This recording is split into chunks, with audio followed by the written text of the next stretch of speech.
Delhi university के इस स्वर्णिम समारोह में उपस्थित देश के शिक्षा मंत्री श्री धर्मेंद्र प्रधान जी, ड्यू के वाइस चांसलर श्रीमान योगेश सिंह जी, सभी प्रोफेसर, शिक्षकगण और सभी मेरा युवा साथी, आप लोगों ने मुझे जब ये निमंत्रण दिया था तभी मैंने तय कर लिया था कि मुझे आपके यहाँ तो आना ही है।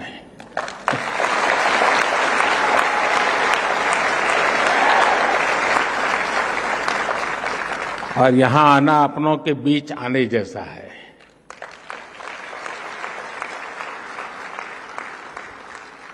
अब 100 साल की ये फिल्म हम देख रहे थे दिल्ली यूनिवर्सिटी की दुनिया को समझने के लिए। सिर्फ ये दिग्गजों को देख लेते तो भी पता चल जाता कि दिल्ली यूनिवर्सिटी ने क्या दिया है।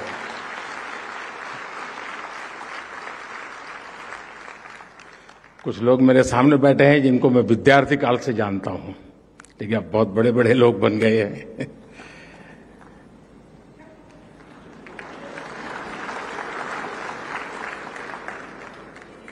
और मुझे अनुमान था कि मैं यहां जाऊंगा तो मुझे इन सब पुराने साथियों से मिलने का जरूर अवसर मिलेगा, और मुझे मिल रहा है।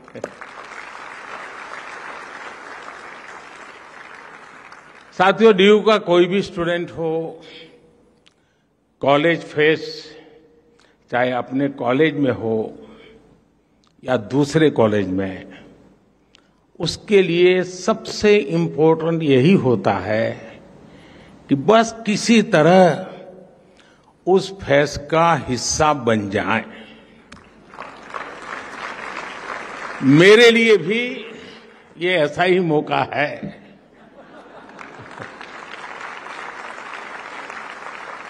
मुझे खुशी है कि आज जब दिल्ली यूनिवर्सिटी के 100 साल का सेलिब्रेशन हो रहा है तो इस फेस्टिव माहौल में मुझे भी आप सबके बीच आने का अवसर मिला है।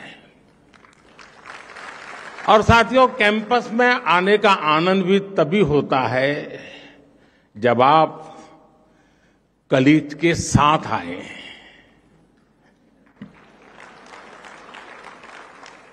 दो दोस्त चल दिए गप्पे मारते हुए, दुनिया जहान की बातें करेंगे, इजराइल से लेकर के मून तक कुछ छोड़ेंगे नहीं। कौन सी फिल्म देखी, ओटीटी पर वो सीरीज अच्छी है, वो वाली रील देखी या नहीं देखी। अरे बातों का अथाह समंदर होता है। इसलिए मैं भी आज आपकी ही तरह दिल्ली मेट्रो से अपने युवा दोस्तों से गपशप करते करते यहां पहुंचा हूं।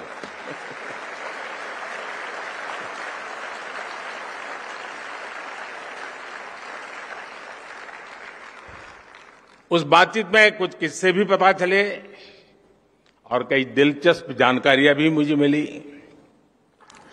साथियों, आज का अवसर एक और वजह से बहुत खास है। ड्यू ने एक ऐसे समय में अपने 100 वर्ष पूरे किए हैं जब देश अपनी आजादी के 75 वर्ष पूरे होने पर अमृत महोत्सव मना रहा है। कोई भी देश हो, उसकी यूनिवर्सिटीज, उसके शिक्षण संस्थान उसकी उपलब्धियों का सच्चा प्रतिबिंब होते हैं। ड्यू की भी इन 100 वर्षों की यात्रा में कितने ही ऐतिहासिक पड़ाव आए हैं। इसमें कितने प्रोफेसर्स का, कितने स्टूडेंट्स का और कितने ही दूसरे लोगों का जीवन जुड़ रहा है। एक तरह से दिल्ली यूनिवर्सिटी सिर्फ एक यूनिवर्सिटी नहीं, बल्कि एक मूवमेंट रही है।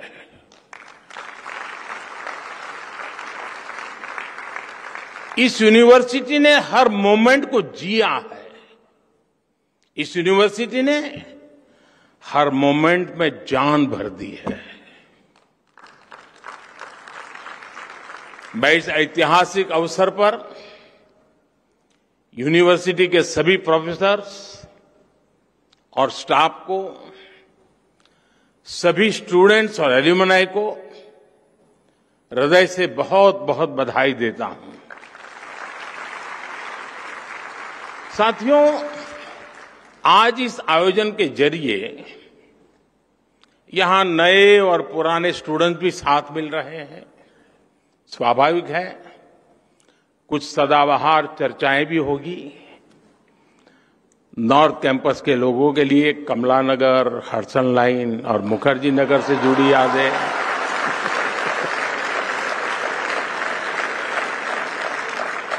साउथ कैंपस वालों के लिए सत्य निकेतन के किस्से,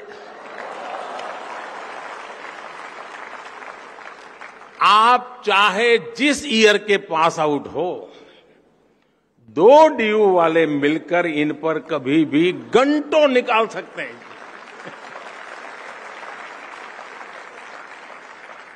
इस सब के बीच मैं मानता हूं, डीयू ने 100 सालों में अगर अपने एहसासों को जिंदा रखा है, तो अपने मूल्यों को भी जीवंत रखा है। निष्ठा धृति सत्यम, यूनिवर्सिटी का ये ध्येय वाक्य अपने हर एक स्टूडेंट के जीवन में गाइडिंग लैंप की तरह है। साथियों, हमारे यहां कहा जाता है, ज्ञान वानेन सुखवान, ज्ञान वानेव जीवति, ज्ञान वानेव बलवान, तस्मात् ज्ञान मयो भव। अर्थात जिसके पास ज्ञान है वही सुखी है, वही बलवान है, और वास्तव में वही जीता है जिसके पास ज्ञान है। इसलिए जब भारत के पास नालंदा जैसे विश्वविद्यालय थे, तब भारत सुख और समृद्धि के शिखर पर था। जब भारत के पास तक्षशिला जैसे संस्थान थे, तब भारत का विज्ञान विश्व को गाइड करता था। भारत की समृद्ध शिक्षा व्यवस्था भारत की समृद्धि की वाहक थी। ये वो समय था जब दुनिया की जीडीपी में बहुत बड़ा शेयर भारत का होता था। लेकिन गुलामी के सैकड़ों वर्षों के कालखंड ने हमारे शिक्षा के मंदिरों को, इन एजुकेशन सेंटर्स को तबाह कर दिया। और जब भारत का बौद्धिक प्रवाह रुका, तो भारत की ग्रोथ भी थम गई। लंबी गुलामी के बाद देश आजाद हुआ। इस दौरान आजादी के भावनात्मक ज्वार को एक मूर्त रूप देने में भारत की यूनिवर्सिटीज ने एक अहम भूमिका निभाई थी। इनके जरिए एक ऐसी युवा पीढ़ी खड़ी हुई जो उस समय के आधुनिक विश्व को ललकार सकती थी। दिल्ली यूनिवर्सिटी भी इस मूवमेंट का एक बड़ा सेंटर थी। डीयू के सभी स्टूडेंट्स, वो चाहे किसी भी कोर्स में हो, वो अपने संस्थान की इन जड़ों से जरूर परिचित होंगे। अतीत की ये समझ हमारे अस्तित्व को आकार देती है, आदर्शों को आधार देती है और भविष्य के विजन को विस्तार देती है। साथियों, कोई इंसान हो या संस्थान, जब उसके संकल्प देश के लिए होते हैं तो उसकी सफलता भी देश की सफलताओं से कदम मिलाकर चलती है। कभी डीयू में केवल 3 कॉलेज थे, आज 90 से ज्यादा कॉलेज है। कभी भारत की इकोनॉमी फ्रेजाइल के लिस्ट में थी, खस्ता हाल थी। आज भारत दुनिया की टॉप 5 इकोनॉमीज में शामिल हो चुका है।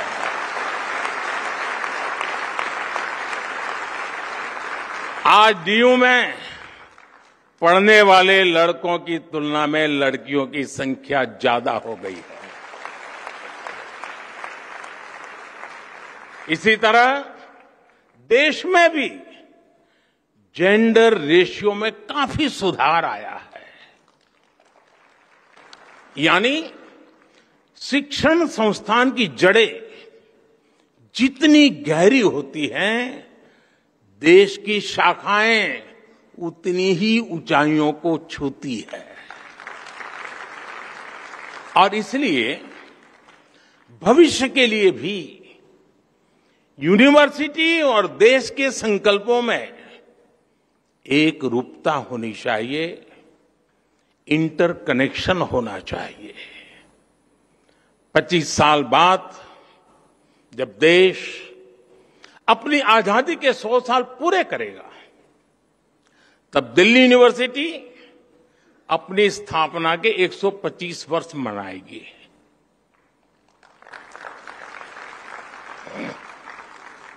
तब लक्ष्य था भारत की स्वतंत्रता। अब हमारा लक्ष्य है 2047 तक विकसित भारत का निर्माण।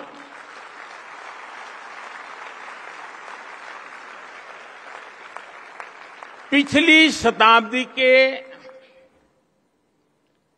तीसरे दशक ने, अगर पिछली शताब्दी के इतिहास की तरफ नजर करें तो पिछली शताब्दी के तीसरे दशक ने स्वतंत्रता संग्राम को नई गति दी थी। अब इस शताब्दी का ये तीसरा दशक भारत की विकास यात्रा को नई रफ्तार देगा।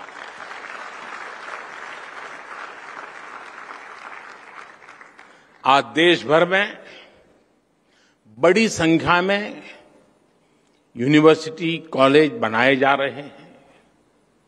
पिछले कुछ वर्षों में आईआईटी, आईआईएम, एनआईटी और एम्स जैसी संस्थाओं की संख्या में लगातार बढ़ोतरी हुई है।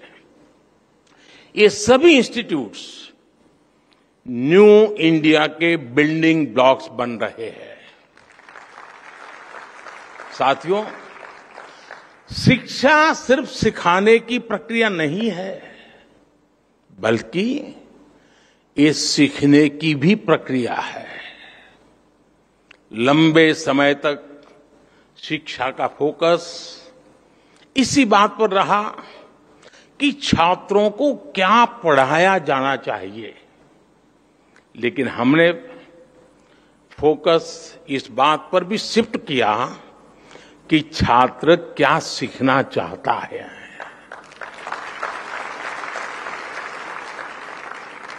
आप सभी के कलेक्टिव एफर्ट से नई राष्ट्रीय शिक्षा नीति तैयार हुई है। अब छात्रों को यह बड़ी सुविधा मिली है कि वो अपनी इच्छा से अपनी पसंद के विषयों का चुनाव कर सकते हैं। शिक्षण संस्थाओं की क्वालिटी बेहतर बनाने के लिए भी हम लगातार काम कर रहे हैं। इन इंस्टीट्यूट्स को कॉम्पिटिटिव बनाने के लिए हम नेशनल इंस्टीट्यूशनल रैंकिंग फ्रेमवर्क लेकर आए हैं। इससे देश भर के इंस्टीट्यूशंस को एक मोटिवेशन मिल रहा है। हमने संस्थाओं की स्वायत्तता को क्वालिटी ऑफ एजुकेशन से भी जोड़ा है। जितना बेहतर संस्थाओं का प्रदर्शन होगा, उतनी ही उन्हें स्वायत्तता मिल रही है।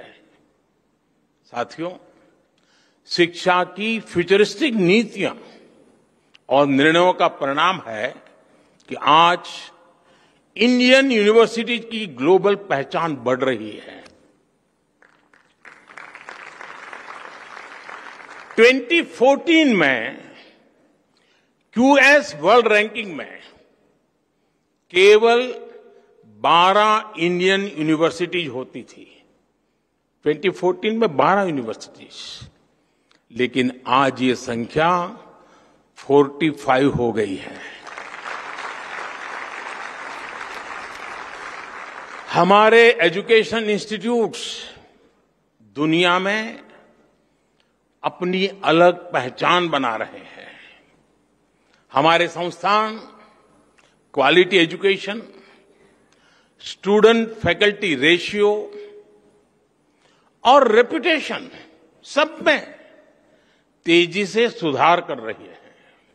और साथियों, आप जानते हैं, इन सब के पीछे सबसे बड़ी गाइडिंग फोर्स कौन सी काम कर रही है?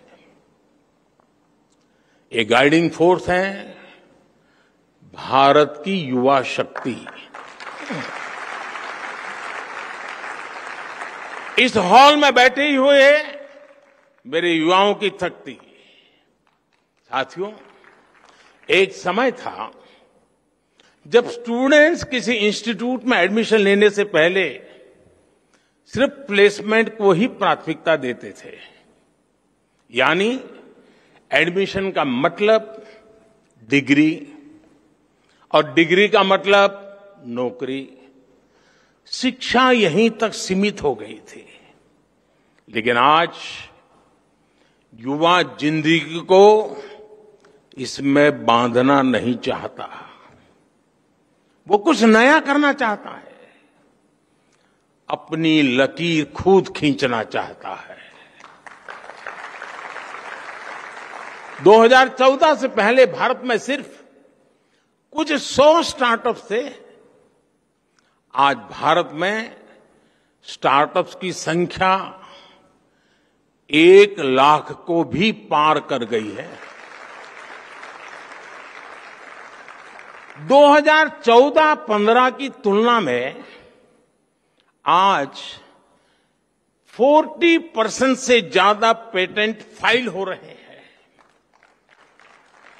जो पेटेंट जारी हो रहे हैं उनमें भी 5 गुना का इजाफा हुआ है।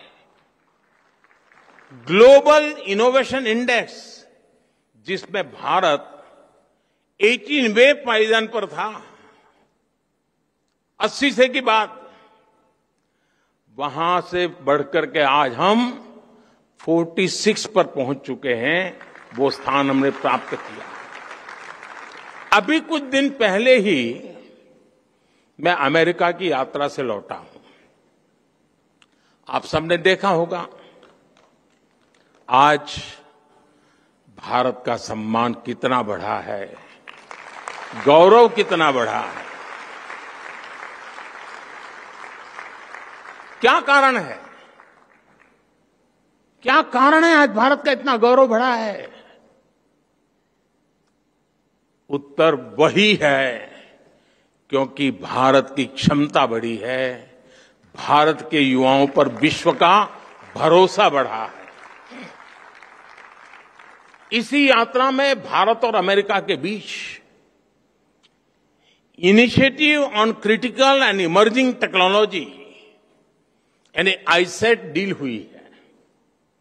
इस एक समझौते से हमारे युवाओं के लिए धरती से लेकर स्पेस तक सेमीकंडक्टर से लेकर एआई तक तमाम फील्ड्स में नए अवसर पैदा होने वाले हैं।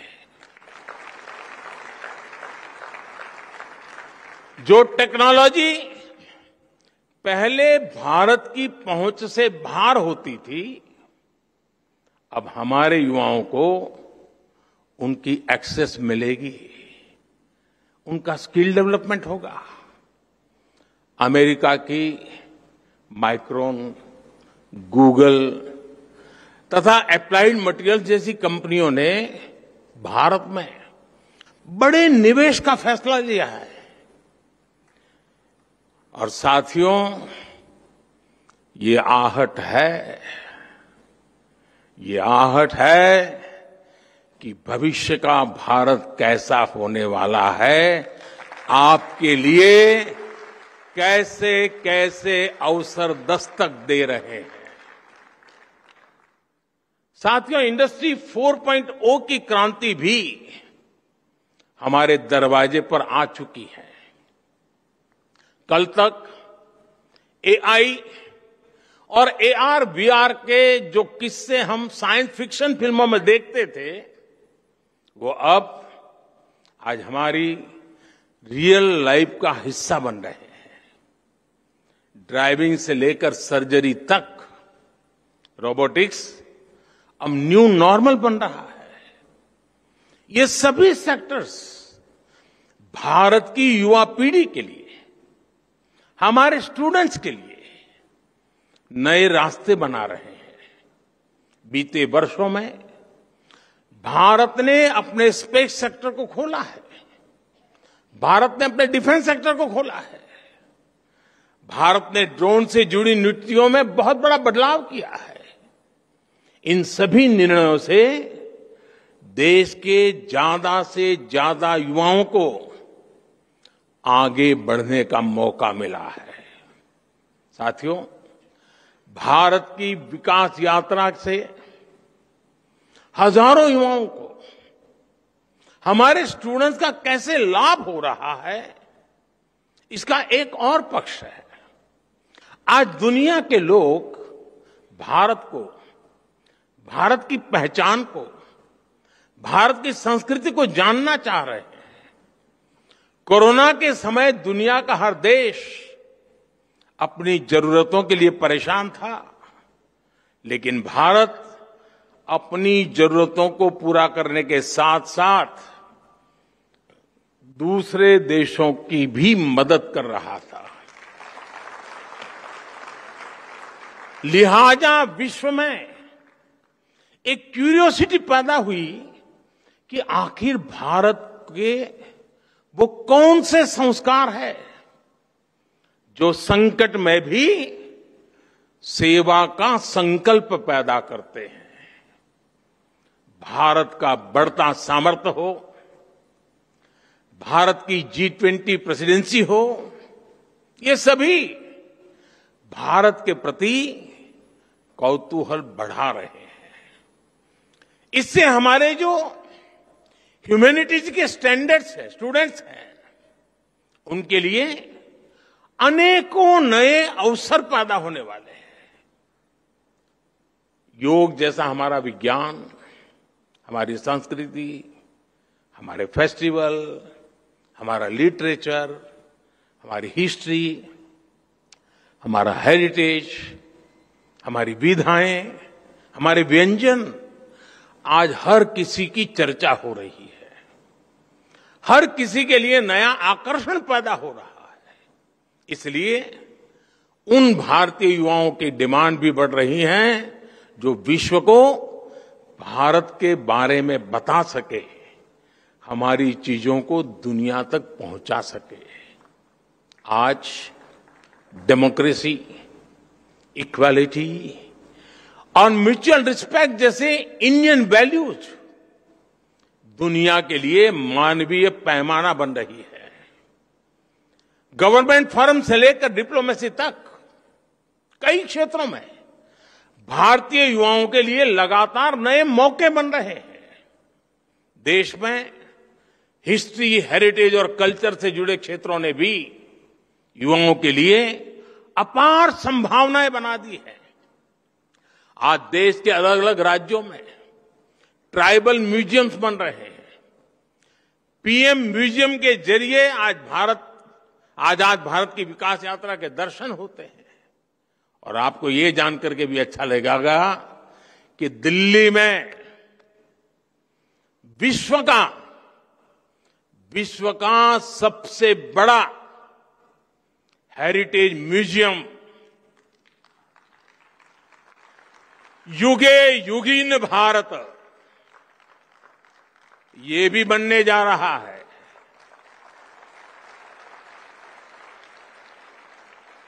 कला, संस्कृति और इतिहास से जुड़े युवाओं के लिए पहली बार पैशन को प्रोफेशन बनाने के इतने अवसर पैदा हो रहे हैं। इसी तरह आज दुनिया में भारतीय टीचर्स की अलग पहचान बनी है। मैं ग्लोबल लीडर से मिलता हूं, उनमें से कई अपने किसी न किसी इंडियन टीचर से जुड़े किस्से बताते हैं और बड़े गौरव से बताते हैं। भारत की ये सॉफ्ट पावर इंडियन यूथ की सक्सेस स्टोरी बन सकती है। इस सब के लिए हमारी यूनिवर्सिटीज को, हमारे इंस्टीट्यूशंस को तैयार होना है, अपने माइंडसेट को तैयार करना है। हर यूनिवर्सिटी को अपने लिए एक रोड मैप बनाना होगा, अपने लक्ष्यों को तय करना होगा। जब आप इस संस्थान के 125 वर्ष मनाए, तब आपकी गिनती वर्ल्ड की टॉप रैंकिंग वाली यूनिवर्सिटी में हो, इसके लिए अपने प्रयास बढ़ाएं। फ्यूचर मेकिंग इनोवेशंस आपके यहां हो, दुनिया के बेस्ट आइडियाज और लीडर्स आपके यहां से निकले, इसके लिए आपको लगातार काम करना होगा। लेकिन इतने सारे बदलावों के बीच आप लोग पूरी तरह मत बदल जाइएगा। कुछ बातें वैसी ही छोड़ दीजिएगा भाई। नॉर्थ कैंपस में पटेल चेस्ट की चाय, नूडल्स,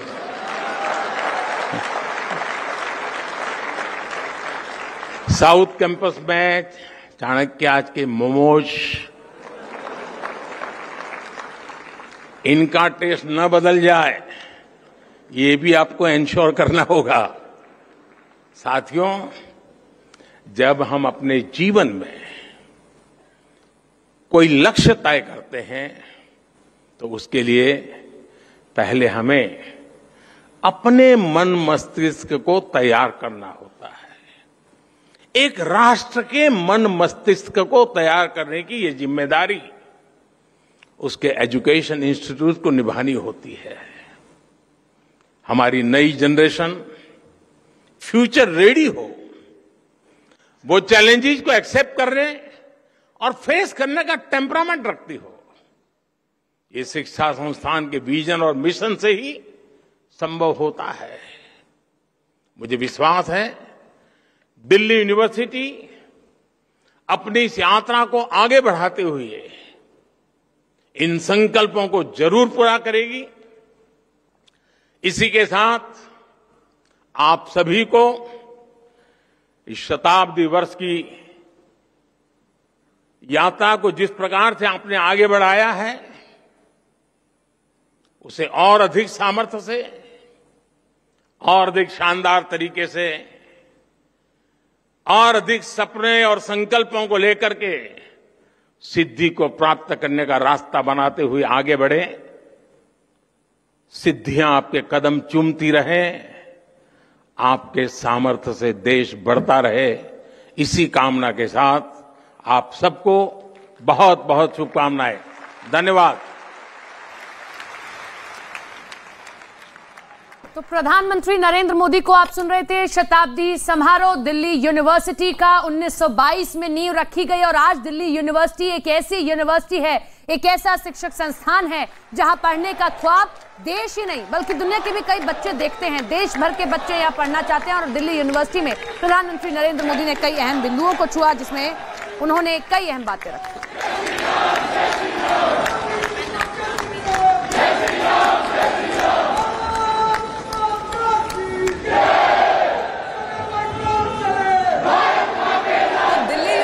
से सीधी तस्वीरें हम आपको दिखा रहे हैं प्रधानमंत्री नरेंद्र मोदी का संबोधन और उसके बाद जो स्टूडेंट्स वहां पर मौजूद है, हर कोई जय श्री राम के नारे लगाता हुआ यहां पर नजर आ रहा है। प्रधानमंत्री नरेंद्र मोदी ने अपने संबोधन में कई बड़ी बातें कही जिसमें यह कि दुनिया की 5वीं बड़ी अर्थव्यवस्था भारत